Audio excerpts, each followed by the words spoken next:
Welcome. Let's take a look at the derivatives of the various inverse trigonometric functions. Now, before I show you the derivatives of those various inverse trig functions, let's go ahead and use implicit differentiation to prove the derivative of the arcsin function of u is u prime over the square root of 1 minus u squared.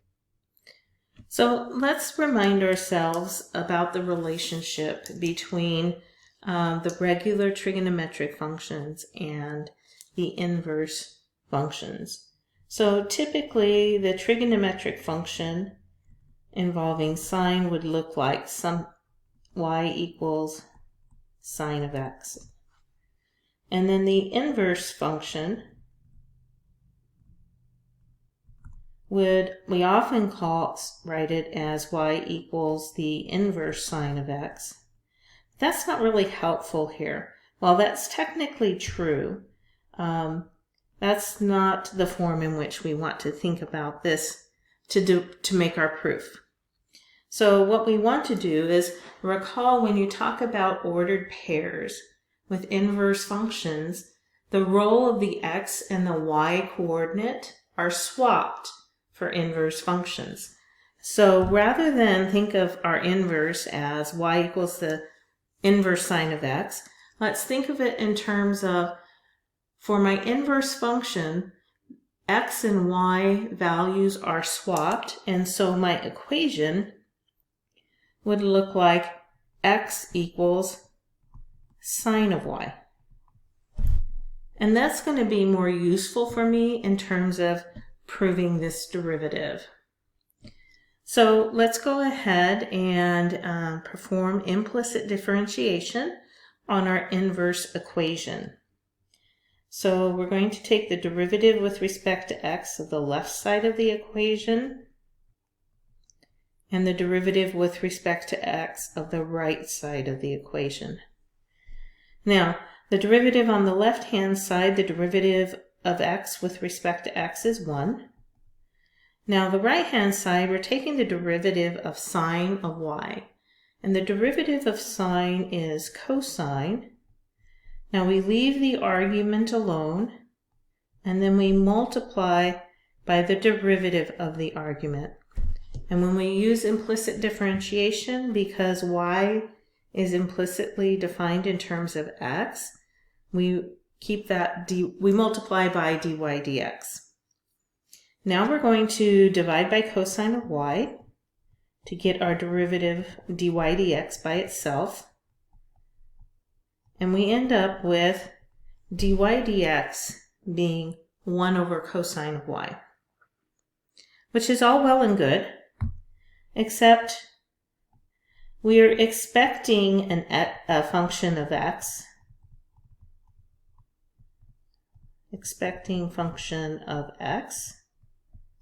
and we have here a function of y. So we need to do a little bit more work on this ratio 1 over cosine of y to convert it into a function of x. And to do that, we're going to use some trigonometry. And trigonometric functions like cosine are well suited for working within right triangles. So let's go ahead and draw a right triangle. Now, cosine of y, let's think about the structure here. So cosine of y, when we're thinking in terms of a right angle, the role of y is that it represents the angle that we're interested in. So cosine of y in that ratio, that comparison of sides of a right triangle, y is the angle. So there is y on my right triangle. Now, when we take the cosine of y, it's a ratio of the two sides of two of the sides of the triangle. In particular, it's the ratio of the side adjacent to the hypotenuse. So if we knew the lengths of the side adjacent to the angle and the length of the side that's the hypotenuse, we could actually express that ratio adjacent over hypotenuse and have our cosine of y. So then the question is, well, how can we figure that out? Well, we can go back to our original inverse equation before we found the derivative. Recall that we started with x equals sine of y. So what does that mean? So if sine of y equals x, what is the ratio for the sine function?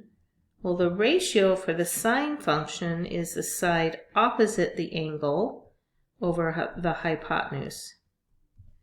And notice that the angle for both of these is the same, so we're looking at the same triangle. And when we say the sine of angle y is x, that x represents the ratio of the side opposite angle y to the hypotenuse. So let's write x as a ratio, and we can do that by simply putting x over 1. And so what that means for my triangle up here is that the side opposite angle y is length x, and the hypotenuse of the triangle has length 1. And so now we need to know what is the length of the side adjacent. We need that for our cosine.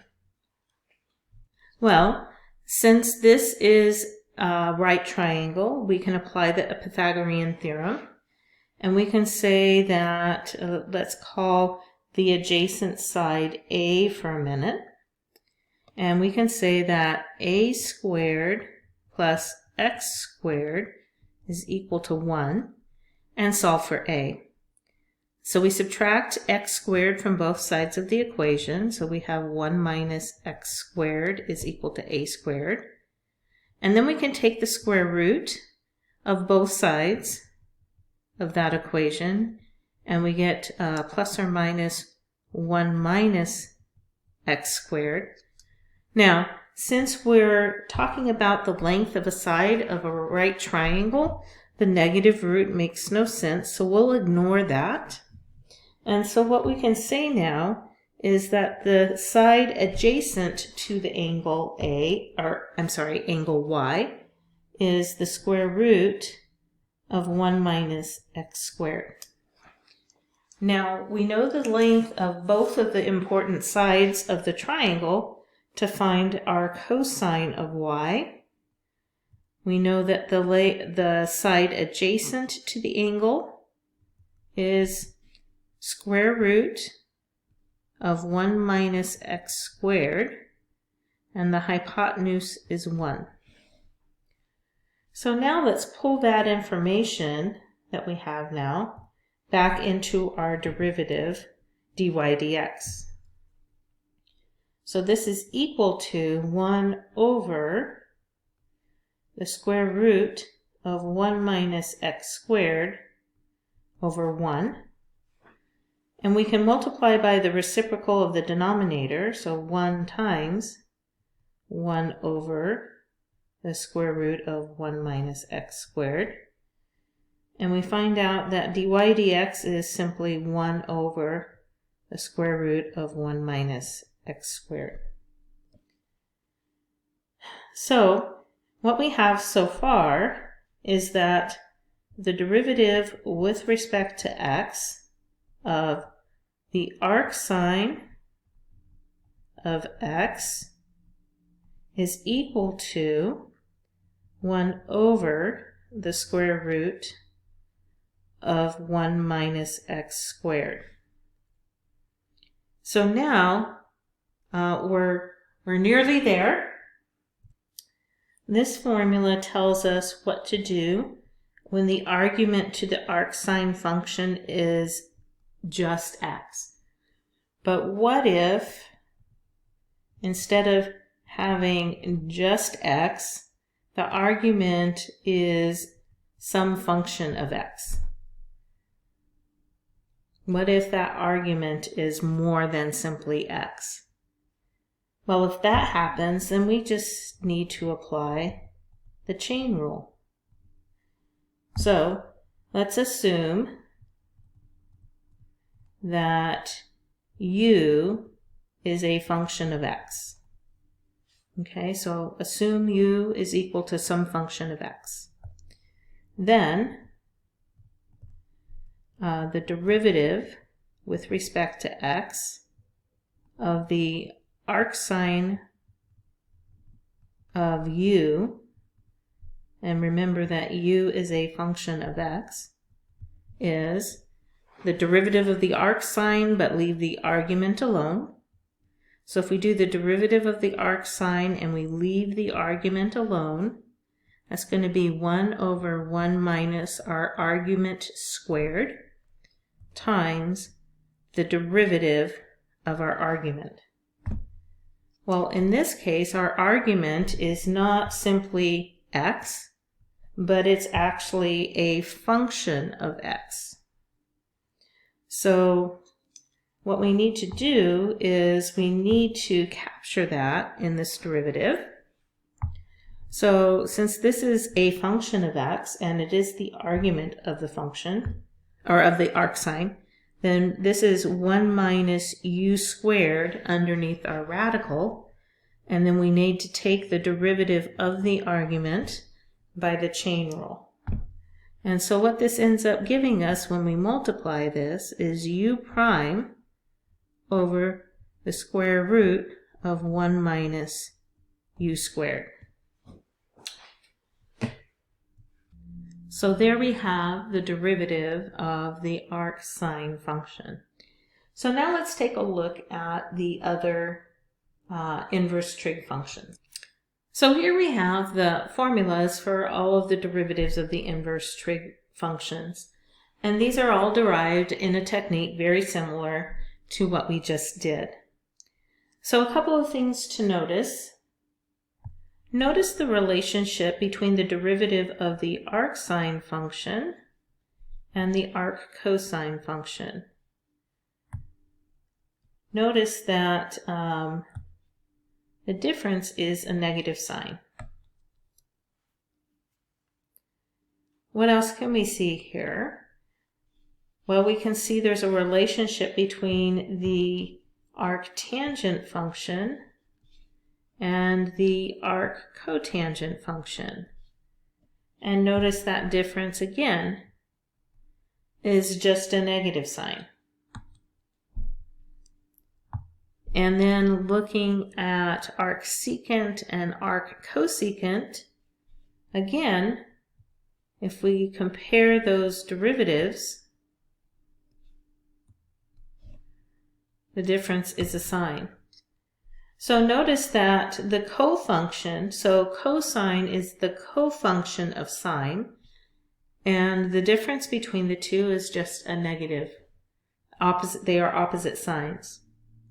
The cofunction of the tangent function is cotangent, and so notice that the arctangent and the arccotangent, again, the difference between the two is the sign. The secant and the cosecant are cofunctions, and again, the difference between the two is simply a sign. I hope you find this helpful.